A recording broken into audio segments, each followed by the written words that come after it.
Welcome everyone to the final MPA University's hybrid masterclass session. The past 6 weeks have been filled with such amazing conversations surrounding hybrid events, and I cannot thank you all enough for joining us.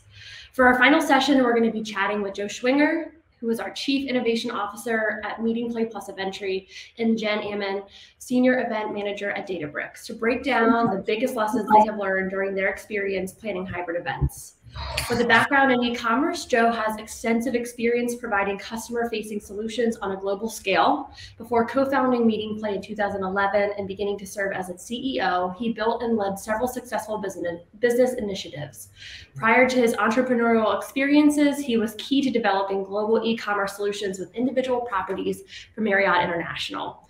He built the e-commerce organization for the Eastern region at Marriott, which involved dedicated plans for full-service hotels in that region. Then he oversaw e-commerce for North America during a reorganization to help build the foundation of e-commerce at Marriott globally. Through his experience at Marriott, Joe saw what the future of meetings could look like and really started to venture what made his vision a reality.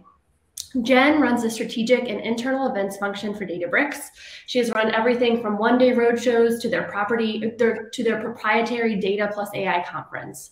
Prior to Databricks, she worked for the Yahoo Buzz marketing team, working on events that were designed to bring the Yahoo brand to life. She got her start with the Macy's event team in New York City, where she learned how to fly parade balloons along with other valuable event skills. She holds a master's in international marketing and currently resides in San Francisco. Joe will be joining us for the first half of this session as we kick off some more event-specific conversation with Jen on the latter half of the hour. Please join me in welcoming our speakers. Hey, everyone. Hi. Well, first of all, holding balloons has got to be added to my resume. Jen, that's quite an accomplishment there. But also I wanted to say, not spoken here today, I'm really excited because, believe it or not, Jen is very important to MeetingPlay plus Eventry. When the pandemic hit, I had the great fortune of working with Databricks and Jen specifically. And I do want to go on record as saying, in the very early days of the pandemic, everybody was looking to push the envelope. And I've never met anybody, an organization or Jen and the rest of her team, that was more willing to take risk and push the envelope. And that Data and AI Summit was just unheard of for what we accomplished. So first of all, Jen, congratulations on what you've done over the last couple of years. And thank you on behalf of everybody at MeetingPlay and Eventry for your contributions to getting us where we are today. So thank you very much. Thanks, Joe. and you guys were a great partner for us, so we couldn't have done it without you. So thanks for jumping on the ship with us as we tried to sail out and make something happen. So thanks. It was fun, that's for sure. Wonderful. Well, we are kind of switching up this session. The past sessions we've done more presentation based, whereas this we are taking truly two experts of hybrid events and just asking you guys questions the whole time and picking your brains and just kind of going under the hood to see what you've experienced in the past 2 years and beyond, kind of seeing what you have to say after the 5 weeks of us learning about hybrid and really understanding what it means to plan those events. So if it's okay with you, I'm going to just get us kicked off. Go for it. Well, I'm going to start with something that is kind of reflective of the past 5 weeks and to ask what it truly means to be an event planner these days and how has that title morphed into something bigger and better than what we saw even 2 years ago. I mean, for me, I think it's become a huge thing. And it's not, we joked at our CKO this year that the chief people officer is now also the head nurse of the school. And I kind of feel that way as an event planner as well. Like I had to learn so much about COVID and all these different things along the way. So there's all these different skills that you thought you knew as an event planner. And then there was all these new things that you now were in charge of and had to help figure out. And people were looking to you as being the expert. And you're like, I don't know. I'm just going to say it with gusto and hope that it actually is true. And then have to go back and figure it out. So I think that the scope has expanded beyond just the traditional, like, this is how you run something to this is how you think about all the people who are watching remotely, think about what the experience is like for people in person who now have to live in a world where there's COVID and all the different rules and regulations and all these things. So I think it's really expanded on what your skill set actually needs to be to get a successful event done in this new world. Yeah. And let me add a couple of things that I think that Jen did that I think are best practices for those that are watching is, so they were planning, and Jen, I don't want to speak on your behalf, but I will for a little bit. They were planning their company kickoff during, I would say, the height, or maybe coming down a little bit, the height of Omicron. And there was a lot of uncertainty. And what I applaud Databricks and Jen for is using some data to help inform decisions that were made, but having a backup plan. So as there was a lot of uncertainty, and Databricks is a global company, and there was international folks that were coming to the event, not just domestic, they put a survey out there. What's your comfort level? How do you feel? Right? And really opened it up for full transparency to what they would potentially be planning for. And what is best about what happened after is there was always pivots and planning for those pivots along the way. I think that, and again, I don't want to speak on behalf of Jen, but every company that we work with wanted their employees to get together and have that human interaction. But the data came back and said, well, we're not going to have 100% of our employees come together. And we need to be prepared for those people virtually to feel as though they are with us the best that they possibly can. And, you know, Jen, I don't remember what happened after that, but I think the data moved and you guys pivoted a couple of times. Is that right?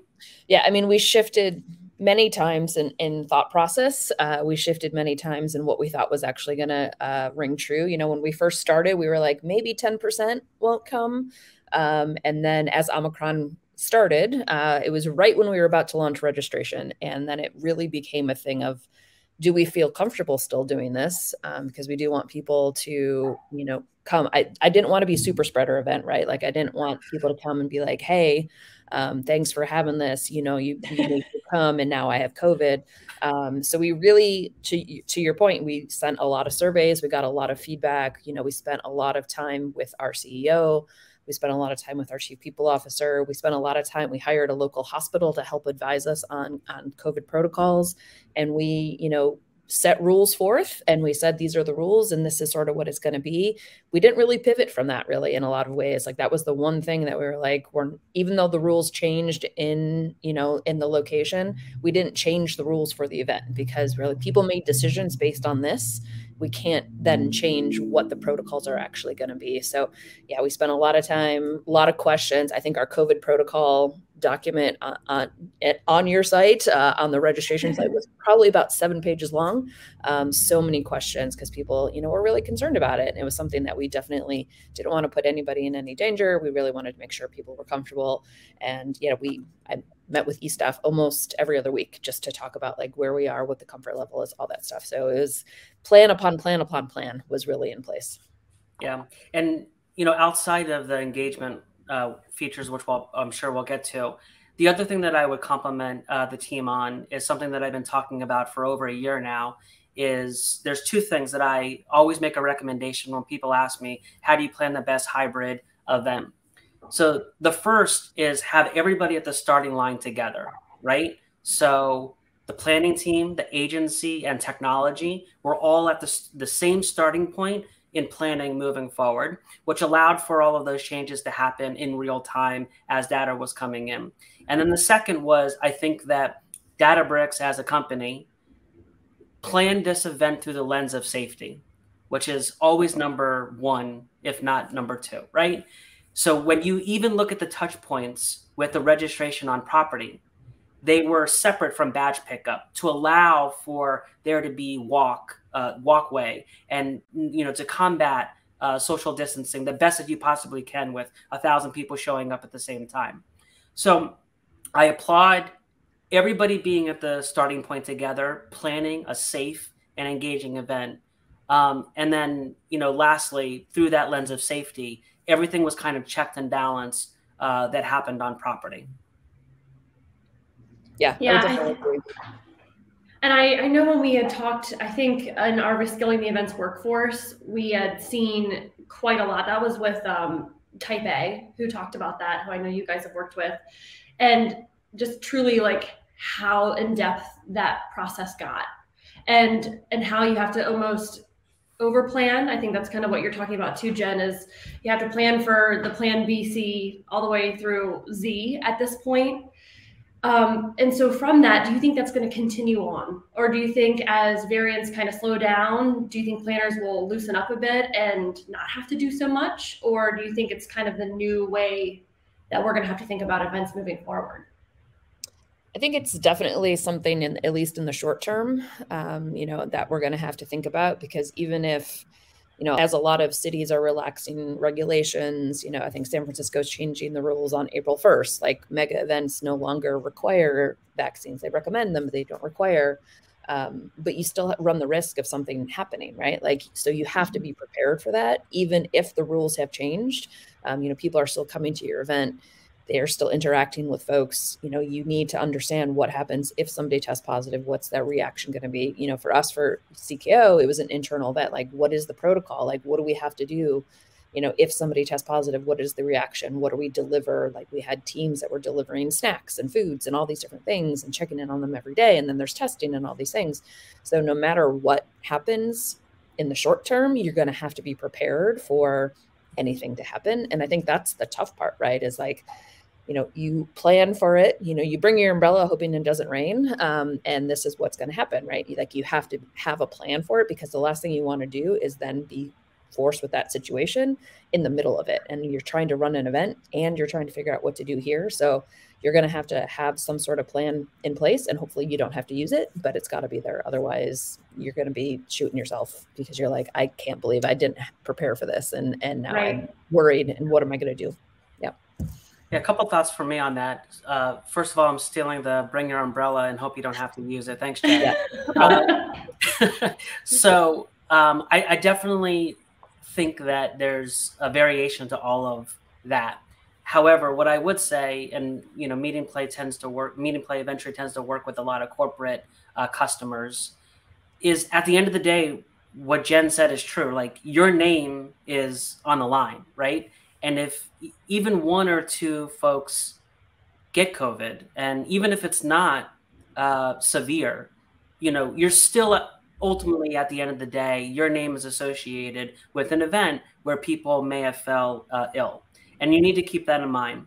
The second thing that I would say, and I've been talking about this for months now when people ask me that same question, is we're going to see peaks and valleys of hybrid, in-person, virtual only.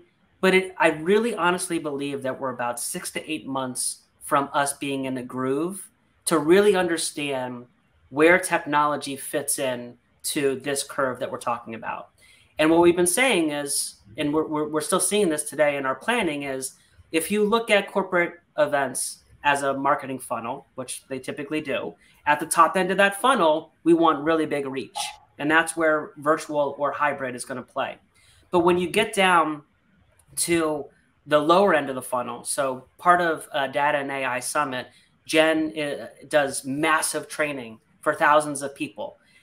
That was good virtually, might be a little bit better, because again, that's towards the bottom of the funnel. Those are targeted customers, and they probably are pre-existing customers, might be better in person. So, my answer to this is that we're about 6 to 8 months away from seeing a reaction to more of a common flow of event technology making its way into predictable hybrid, in-person, and virtual only. That actually leads me to my next question, is how has that tech changed in the hybrid space? So what was it pre-pandemic and where are we at now? So what is the standard now rather than the 6 to 8 months? Do you want to take a quick, you want to go first, Jen? I mean, I'll use another one of my famous phrases, right? Like, the event technology, more though the Gens of the world, don't take this in the wrong way, went from Blockbuster to Netflix in 6 months, 12 months. Yeah. And if you look at investment, advancement in event technology, I mean, never have we seen things move the way that they have. But the big difference, not just event technology, is that we've moved our planners and our customers along with that advancement. And there are plenty of companies like Databricks, plenty of meeting planners like Jen, that see the advantages of what hybrid will bring to them that simply just was not there before the pandemic because attendee adoption was not what it is today. And that's why I'm saying we're going to see a leveling of the peaks and the valleys, not an all or nothing, but a way to complement the experience. And do we know exactly what that's going to be in 6 months? No, because again, we're still learning in this hybrid environment. As one variant comes down, another one potentially comes up. We'll see some rocky roads, but we are going to see things stabilize a little bit. Jen, anything to add to that? Yeah, I would just say I think people now expect it to, and they expect it to be a better experience than a standard, like, I'm going to jump on a Zoom and talk to you. Because I think that's what a lot of, for us in the beginning or before the pandemic, we didn't really do a lot of virtual stuff. Almost everything was in person. We would occasionally do some webinars, things like that, but it was very limited. Now I think people expect a better experience, and it's not just the standard that you had in the past. So that's then driving us to be like, how can we make this better? And I think that's going to be a continuing process, at least the next 6, 8, maybe 12 months, of people demanding that this experience be not just a one-way exchange where I'm just talking to you the entire time. Like, how do I actually get involved? How do I participate? Because people want that. I think the thing that people really miss from in-person events is that interaction with folks. So how do you actually deliver that to people is going to be the continuing thing, I think. One more thing before I turn it back over is on the tail end of what Jen said. Like, there is so much pent-up demand for people getting together face-to-face. Another reason why I say, though, that in 6 to 8 months we're going to see things normalize is all of us were dying to get together, prior to the pandemic, but also a lot of us were looking for other options than the travel that comes along with that. So me personally, I constantly was on the road. Probably, I would say 3.5 out of the 4 weeks of a month, I was on the road. And sure, I was one of those people that was like, man, I just can't wait to get back out there. But now that I've taken 1 or 2 trips, I'm very happy having this conversation, virtually, right? So people are going to get that out of their system. We're going to get back to how does technology supplement that in the long run? Yeah. And I know you have to leave soon, Joe, but I wanted to end with this kind of question. You talked about building communities in your hybrid event. I think that has a lot to do with engagement, and I think Databricks has done a good job at this. Is that something that you find that's still relevant as people continue to plan hybrid events, creating the conversations between both and bridging that environment? If there's one buzzword for the 2022, it's community building online. And let's step back for a second and let's take, Data and AI Summit as an example. 70,000 people, right? What a huge opportunity to create a community of members to constantly talk, right? You have their attention. What I think is missing and why this is not mainstream yet is we haven't gotten to the normalization, and community hasn't really fit into that event strategy. Now, are we getting close potentially? Yes. Is bringing people on property interfering with that? Yes. So I would say there's a lot of discussion around community building online. I would say there's less positive ROI metrics yet that go along with it. Takes a big investment of time of the people that are trying to put it on, and the ROI is simply just not there yet. As we start to normalize, I think, again, this will be another tactic that crystallizes for companies. You will obviously first see associations with members, right? Members that go into these topics probably move in that direction, less corporate, but I think everybody will play a role moving forward. Awesome. Well, Joe, I know you have to hop off, so I'm going to scooch over with Jen to kind of talk a little bit more about the intricacies of what she's had to do with Databricks, but we'll also still talk about kind of more overall things about hybrid. But thank you so much for joining us, Joe. It's been a pleasure. She could write a book on everything that she's taught us. So good luck, Jen and Lauren, and I'll talk to you soon. All right. Bye, Thank Joe. you very much. Awesome. Well, we'll kick it over a little bit. Do you have anything to add, by the way, to what Joe was saying about building communities? I know you guys have done some pretty phenomenal things between kind of bridging the two audiences in hybrid. Yeah, I mean, I think it's core to what we've been trying to do, really. And I think that's one of the things that, you know, working with you and your team has really helped us crystallize. You know, I think at the beginning when we were first starting to plan out Data and AI Summit way back when, in 2020, it seems like forever ago at this point, that was one of the things that we really wanted to try and get through was that sense of community and that team building, because the show has essentially always been that. It's the time for the community to come together. It's a community-led like content show still. And to not have that interaction between folks was the one thing that we really were concerned about and missing. So, you know, we were always pushing to see what else can we do? What can we do to actually drive these interactions? And I think that's going to be super key. Like figuring out the secret sauce to it, I don't think has been figured out quite yet, but we're trying, and, you know, we're trying new things all the time to try and actually get there, because that's the one thing that we really want. Like that human experience is what is missing a lot of times. So figuring that out, I think, is going to be super key. And as Joe said, like we're continuing to make strides in it, and we're getting closer and closer, but you know, it's still easy to turn your camera off and not participate in things. So like, how do you actually drive people to actually do that is the big thing.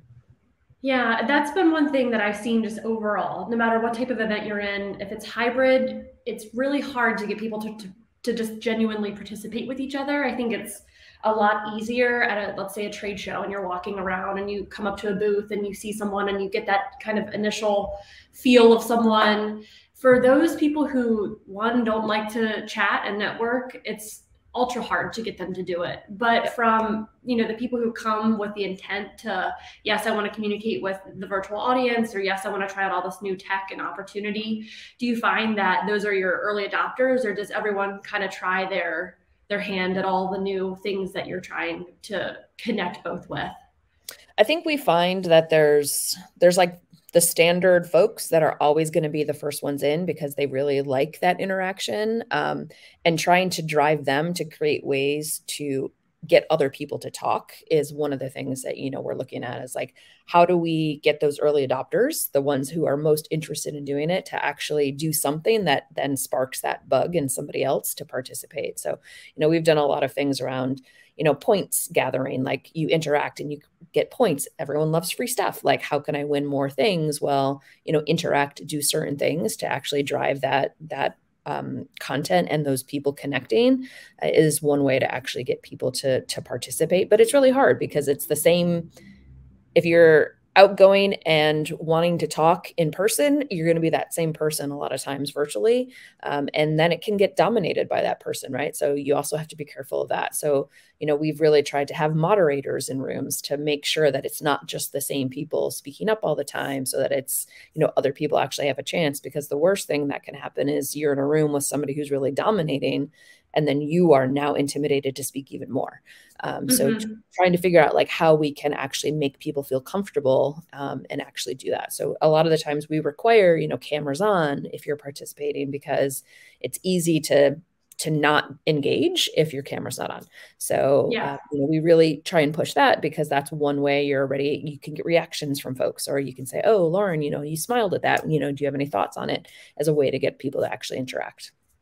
And do you find that whenever you're looking for presenters at your virtual events in particular, where it's, you know, they're talking kind of like this, they're talking to an audience that they can't see, or sometimes can see, if people do have their cameras on, do you have to find people who are good at that? You know what I mean? Who are good at kind of picking that out? I mean, I've definitely seen the difference of having someone clam up and just talk to a deck versus having people who have really enjoyed like working the audience.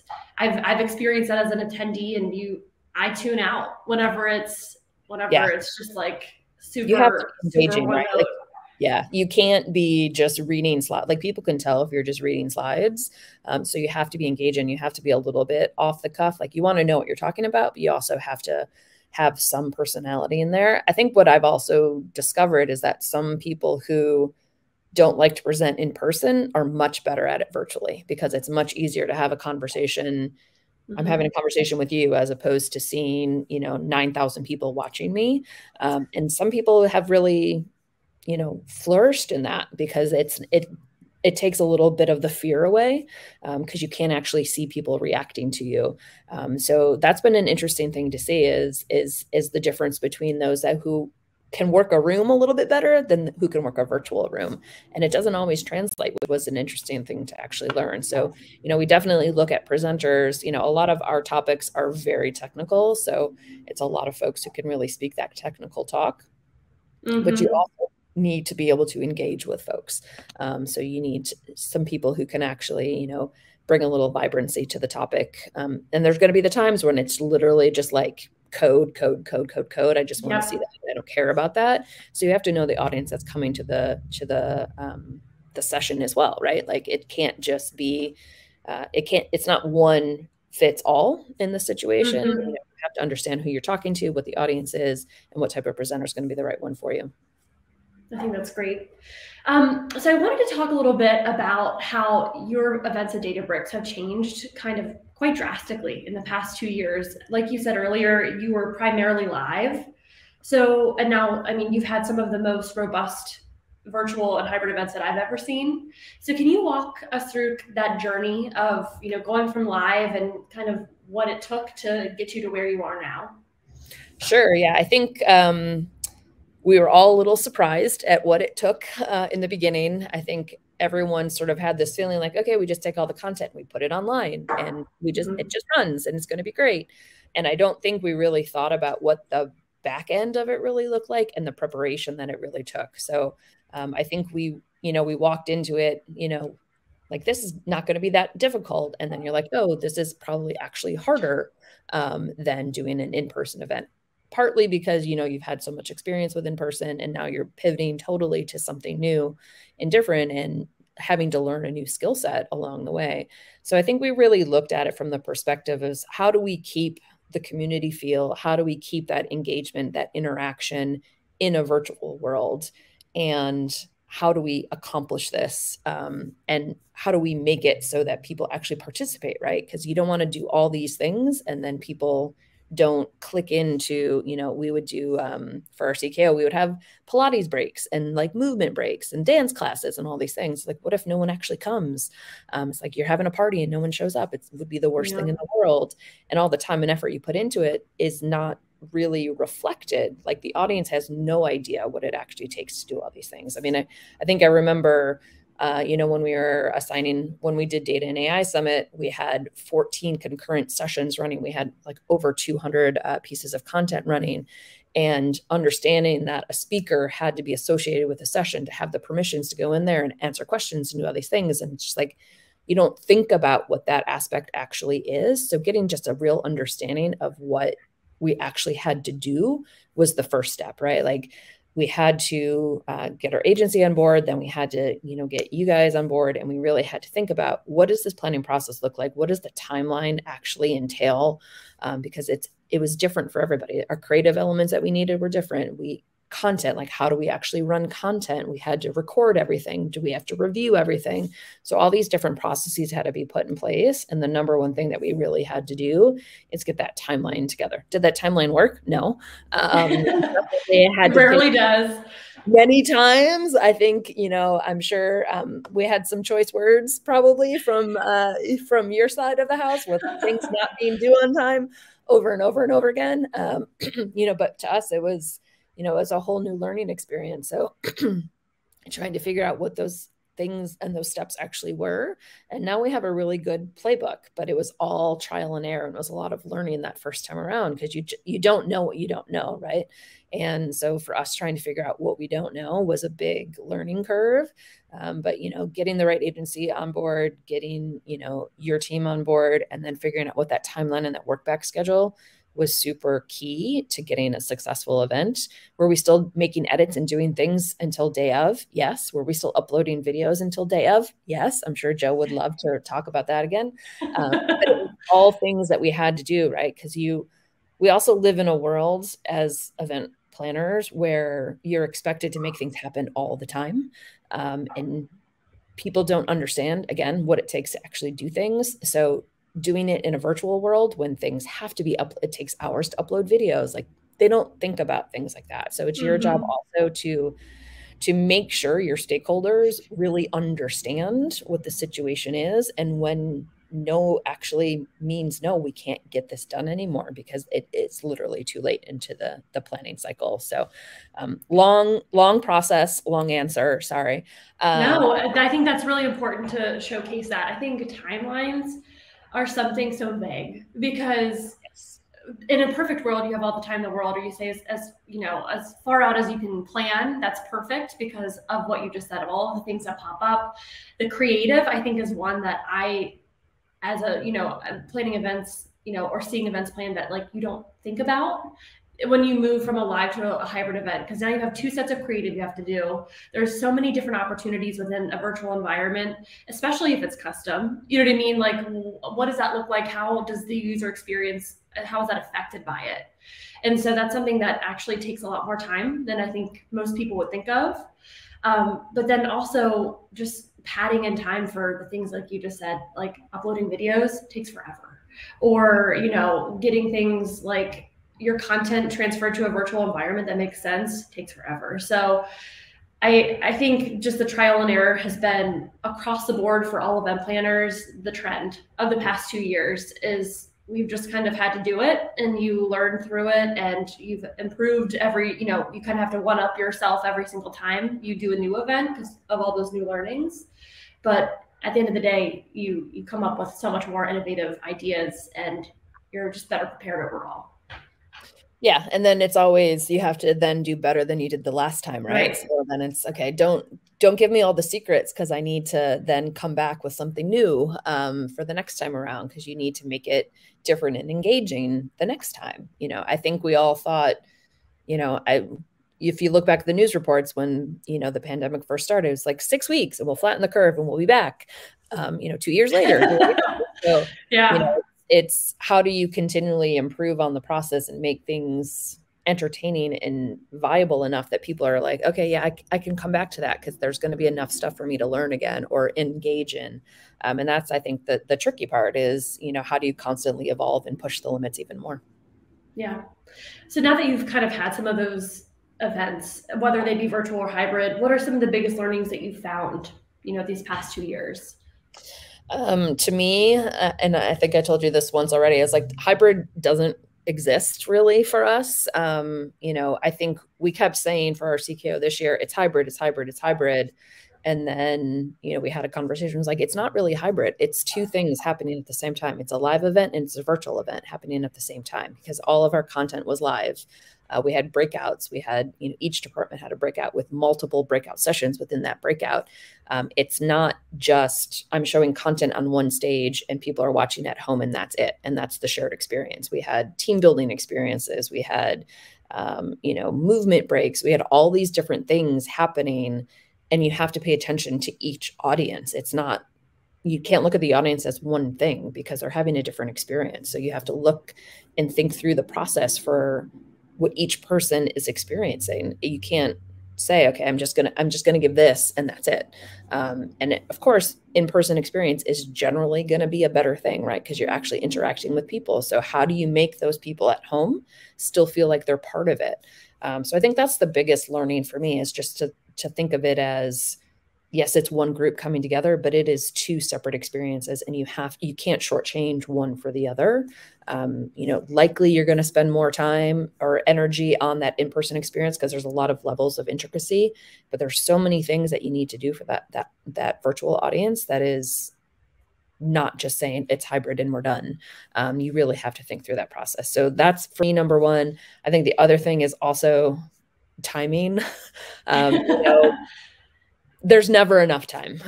We start 6, 8, 9 months in advance, and the same things are always delayed. The same things are always behind. The same things are always happening.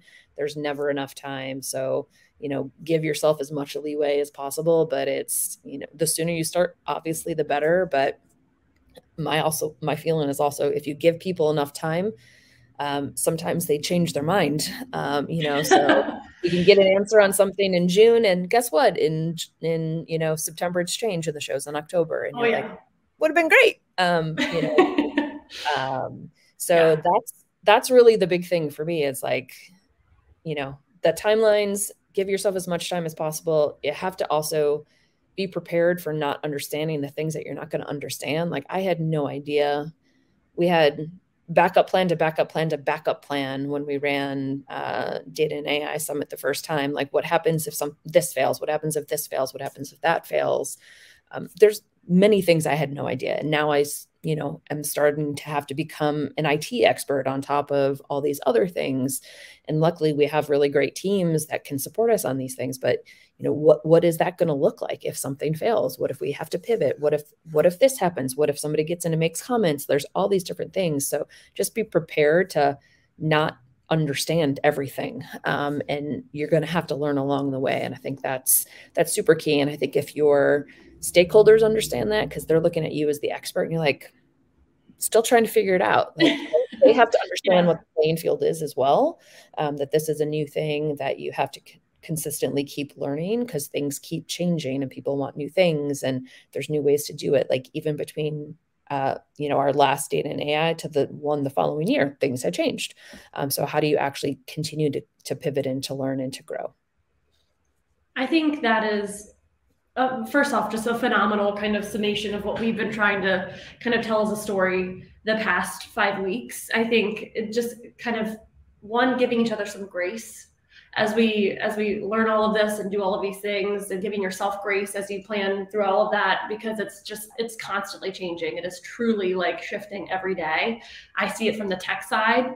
You probably see it from all the sides as an event planner, but I like kind of how you summarized the hybrid experience in general. You just can't clone the live experience to virtual. It's just not the way it goes. It doesn't work well. It's failed many times. And so kind of giving yourself the time to do that and understanding that you're not going to know is appropriate. It's going to happen. It's unavoidable.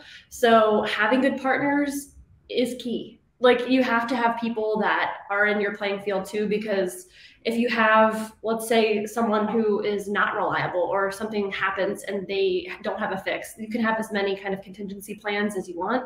But if something fails, like your tech, then now what? Yeah. And that's the kind of the scariest thing about this whole new world we live in, is that we're relying on something that not a lot of people know a lot about. So it's hard to tell that story to stakeholders or to attendees as like, we're kind of at the mercy of this, and that's a good thing and a bad thing, I think.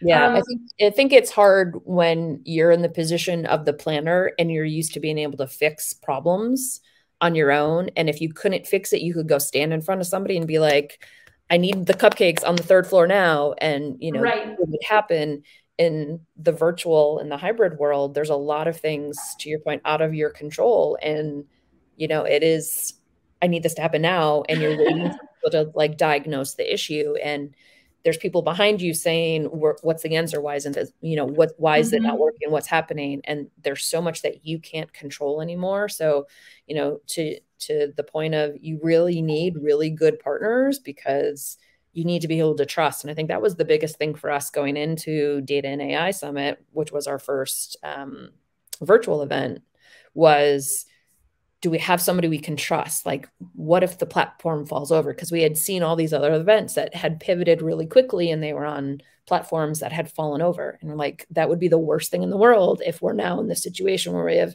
80,000 people and they're watching and something happens. So that trust factor was huge for us. And then, really just understanding that you can't fix everything. Like, you have to rely on those people that you trust to then be able to go and diagnose and fix something. Because I don't understand, I don't understand where the issue lies or why this server stopped serving this thing. So really having that understanding of who you can get to. We had the call tree, same scenario as an in-person event. There's a call tree, and it's the problem is you just can't go see those people. You have to hope they answer the phone, and they did. So that's key too. Good. Well, I wanted to, first off, I think what you just said was very relatable to the chat. People are kind of saying what you just said as like a summary of your biggest learnings is, what people, one, have been trying to tell their leadership, and then it's very relatable because we have a lot of planners that join these sessions. And so I think that's really just nice to see that it's not, everyone's kind of experiencing the same thing together. I think it kind of makes us a community, obviously, as well. But Julie said in previous sessions, there was a bit of a debate over audience, so virtual versus on-site. Which one's more important? Are they equal? So what are your thoughts on that? I think that was a really interesting way of looking at it is, you know, they're two separate things. Which one is more important? Do you spend more time on the other? But I know you have a major global audience that you're serving with your Databricks events, and a lot of them are virtual. So I'd love to hear your thoughts on that. I mean, I would probably argue that it's, especially for our internal events, it is completely equal. You know, the hard part is that, you know, the in-person experience is going to be better than the virtual experience. Like we had, you know, we had a band, we had, you know, live band karaoke, we had, you know, band t-shirts, we had all these things happening for the in-person audience. So you know that they're going to have a good time. Yes, they had to get COVID tested every day, but they still had a great time. Whereas that virtual audience doesn't get to experience a lot of those things that happen in person. So for us, I would say it was really split 50-50. It was, I worried most about the virtual survey results, right? Like, because I can't control everything that happens for them. Like, do they have a bad internet connection? Does stuff buffer?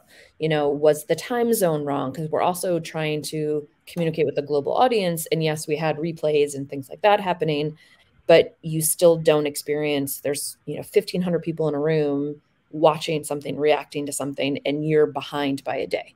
You know, what is that experience like? So for us, it was really about trying to make it as good as possible in both places.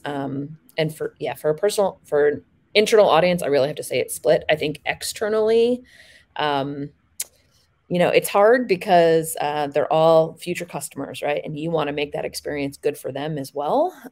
So I would say it's pretty evenly split again. I think the thing is, again, that in-person audience really gets a better experience. So I think we tend to pivot a little bit more about figuring out what that experience can be for that virtual audience to make sure it's as good as possible. So kind of, I don't know if it really answers the question very well, but no, I think it does. It is 50-50. It just has to be in our world because they're either internal stakeholders and customers, or they're future customers. And by creating an experience that is not as good, it's never going to be as good as in person, right? So how do you make it as good as possible? And really, we spent a lot of time and effort thinking about what that experience was and not just saying, okay, this is what it is and we don't care. We're just going to move forward. Yeah. And I think you guys have done a really good job from the virtual landscape in general of introducing new features in your virtual events that have never been seen in other virtual platforms. So like playlists was a big one. Hallway chatter, which we use even on these sessions, was a big one. And I think those are a good example of what you've been able to do with tech that makes the virtual experience so much more enticing and engaging. So could you talk a little bit about your thought process behind those and why they were important at your events? Yeah, I think we really wanted to try and make it as real life as possible. You know, so a lot of things that happen, you know, in Data and AI Summit is people wait outside the room after a speaker finishes and they want to talk to them and ask them questions and they want to get to know them. So our thought really was like, well, that's hallway chatter, right? Like you have those experiences with people in passing. It's not always in a, you know, in a session room or at a booth. It's that interaction you have that is just sort of off the cuff. So that's where the hallway chatter really sort of came from, is like, how do we create that experience where that can actually happen? And we did something similar at CKO last year as well, as we had different rooms set up where people could just pop in and talk about things. And I think that was sort of the first instance of how hallway chatter actually came to be, was just giving people that experience and ability to not be structured, just have a regular conversation with somebody. I think so that's where that came from. Playlist was also something big because we want, especially at data and AI, we want people to experience the content and what are the other things, like what are the important things that the person sitting next to you is like, that's a great session. So creating playlists and saying, okay, if you loved this topic, go in and watch these 5 sessions. It's really great. And the crowdsource them from the community. People could say, I'm not, a speaker here, but I, run community events for X company, and these are the top 5 sessions that I think everyone should go and see, and giving people the opportunity to have those interactions with folks. We did a lot of other things around CKO. We built, you guys made us little avatars of all our executives that had trivia questions, as another way to interact and get people to experience the platform and move around and not just sit stagnant in one place all the time. So yeah, we're always looking for fun new things like that, because again, trying to create that experience where people have options and not just sitting in a chair and not doing anything. So I think people really enjoyed them. I think we had some good success there, and it's definitely something that we'll continue to do. I think your attendees probably thank you very much for that. I've attended many events that you just sit and watch. And so that is one thing that I think is just should be across the board, should be something everyone gets to experience. So I'm glad that you shared that. And, that's something that can be found, in the future, hopefully, for not only for Databricks events, but people kind of take it in stride for their own.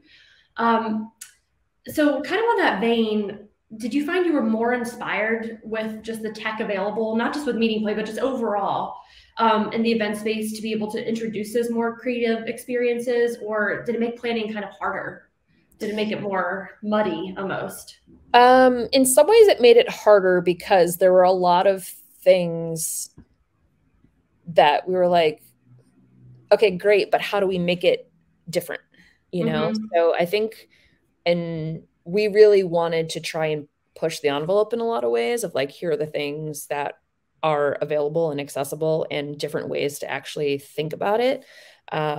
So it's a little bit of both. It was a little harder because, back to my other point where it's like, how do you then make it better the next time around? Like we're in this world still, and people don't want to see the same thing. So how do we take hallway chatter and bring it to the next level? What is the next iteration of that? So love the options, but now how do we ramp it up even more is where it gets a little bit harder, because there's also the timelines and the functionality and all these other things that you have to think about. It's not just, okay, can you make it? And no, it's going to take 6 months to make that. Great idea, but we have to, timelines, so I think having those conversations really early is really key, and getting an idea of what you actually want it to be is super important, because it's not something that you can just say, I'm going to throw up a room and this is going to go happen. Like you could do, maybe in person, if you have an extra room, you can be like, okay, this is going to be a room to talk about movies today, and it's going to be about sports tomorrow, and it's going to be about puppies the next day. It's not the same experience when you're virtual. Like you have to plan for that. So just getting a really accurate idea of what you think you want to accomplish and use is super key, because it does take time to build it out. And there's a lot of stuff that isn't necessarily possible. So how do you pivot and make sure you're still getting the experience you want in the way that can actually be done? Yeah. And I think in addition to the options and timeline, there's kind of an elephant in the room that we kind of talked about throughout this 5 weeks, which is budget. Yes. And I know, that's one thing that you can't really get into specifics about. I don't think anyone can, but budget has been impacted in the past 2 years, I would say, for pretty much every hybrid event. It's always going to, be a bit different for everyone. But do you think event budgets are now going to be permanently shifted because of hybrid? Do you think, from your experience and from your own events, but overall, do you think planners will always need to provide that virtual solution once we kind of go back to live? I think in the short term, yes. I do think at some point will probably become less of a thing, but I think it's going to be there for quite a while. I think there's still, not everyone wants to travel. Not all companies are allowing travel. People have enjoyed the ease of being able to watch a conference from home. So I do think in the next at least year, possibly years, it's going to be something that we need to think about. I do think at some point we'll probably start to get more people back, and it becomes still a really important audience, but it doesn't become, you know, a half or a dominant section of the audience. Will we always have something like this for like Data and AI Summit? Likely yes, because the scale of hybrid is just beyond, like I can't get 80,000 people in Moscone Center. So it's always, I think it's always going to be around for events like that, at least in the next foreseeable future. But for other events, I think it'll become probably a little bit less, but it's going to take a while. I don't think it's going to be, you know, the next year. It's probably going to be years before it goes back to something that isn't quite as important to audiences. And you mentioned doing surveys kind of whenever we did the shift and kind of getting people's comfortability, if that's a word. Is that a word? And I think it is. It sounded right. But doing surveys kind of throughout this next process, because I think one of the things that we're seeing is people now have been given the choice, kind of like, you know, I think Brandy covered this in our session a couple weeks ago, where like she can't wait to get back to live, but at the same time she has a family and sometimes she just can't. So she still wants to attend your event, but if there was a virtual option, she'd be able to, you know, in between whatever life things need to happen. And so I think now from like an audience perspective, after having been given the choice, I think it's important, and am interested to hear what you think as, you know, as you continue to take stock of what they think and feel. Will that then drive your decision-making process of what kind of events you give to them? I think it definitely will in the at least short term. You know, we obviously live in a world of data, so it's very integral to a lot of the things we do. So we'll definitely be doing surveys and just gauging people's comfort levels.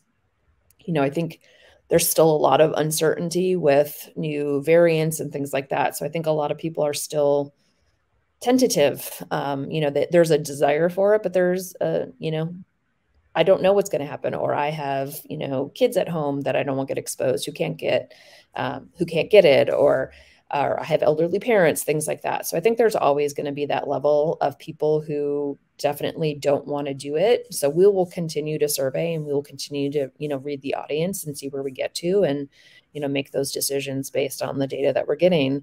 You know, there's definitely, again, a strong desire from a lot of folks, but a lot of people just aren't ready for it, or, you know, they don't want to get on a plane. They don't want to go sit with 5,000 of their friends, you know, at a conference. So it's definitely something we'll continue to watch and, you know, make adjustments as we go. Our, you know, field teams are getting back to more and more in-person things, but there's still a desire, you know, even for 30 to 50 person events, that there's, you know, the ability to watch remotely. But I think in that vein, it's still a matter of like, how do we continue to make sure that those folks are engaged? And it's not just sitting and watching, you know, somebody come talk to you. So how do we continue to fulfill those needs of those people that are remote watching, and still have an experience for them? Yeah. And that's kind of, I know we're running out of time here, so I wanted to kind of leave with one question, which you've kind of answered throughout, but if you could summarize it for the audience. So as we commence this 6-week course, can you lay out what you think the future of not only hybrid, but events looks like to you in the next year, let's say, you know, foreseeable future? Yeah, I think for at least in the next 6 months, you know, I think we're going to still have quite a mixture of virtual, in-person, and hybrid, if hybrid really exists, which I don't think it really does. I do think, just looking at what we're doing in the next, you know, 6 to 9 months, in terms of like sponsored events, there's quite a few that are still virtual. There's some that have no expo hall that are in person. So they want that experience of people coming to watch sessions, but they don't want that extra layer of having an expo hall open. So I think there's going to be a wide variety of things. I think we'll probably start to see the pivot maybe next year. It all depends on what happens in the fall, right? Like, it's every time I think we're over it, we're not. So I think there's still a lot of uncertainty, but I would say there's a real good chance that we're going to have really strong hybrid events for the next year. And then we'll take a look at it and see where we're actually at and what the state of the world is. But I see, just looking at the next 6 months, wide variety of things that are happening. So it's going to be an interesting time. We've had stuff change, get canceled, rescheduled to later in the year because they're hoping, things are a little bit better in the back half of the year. Who knows? So I think we're prepared for anything. We make our budgets and we say, this is going to happen in Q2. We'll be back in person, or maybe not. So, it's budget A, B, C, or D, depending on what we think the quarters are actually going to look like. So, I think we're trying to plan as much as possible. And we do have some things that will definitely be in person, but there's going to be that hybrid option for most everything, because I just think it's not at a time yet where we can say it can only be live. So I think that's definitely the rest of the year for us. Well, I think that's great. And thank you very much for sharing that, because I know, like you said, it's a mixed bag right now. So it's hard. I always ask Joe that question. I'm like, what do you think? Yeah. Let's get out the magic ball and see the future. But no, I think it's just, you just kind of have to muscle through it and see what happens. So thank you very much for talking with us today, Jen, and talking about Databricks and your experiences.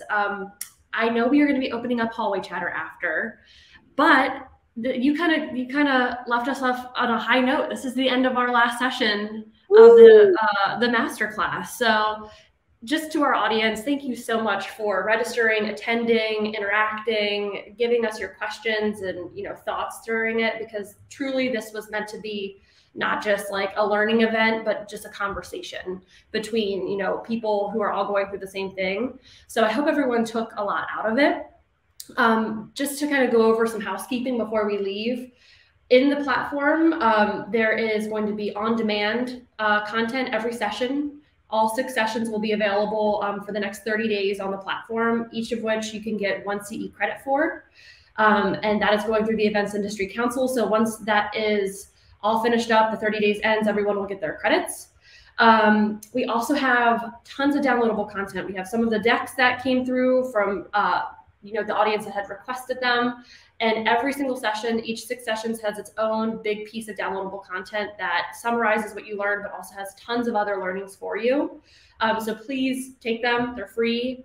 Share them with your team. Give us feedback on them. We'd love to see it. And then afterwards, we are heading over into hallway chatter, where we're just going to continue answering anyone's questions, kind of go through anything that we've missed today, and overall just keep the networking going. But again, thank you very much for joining us. And Jen, thank you for just being an amazing speaker and for taking it on and answering some tough questions. But other than that, I think we'll see you over in hallway chatter. Great. Thanks so much. Thanks, everyone.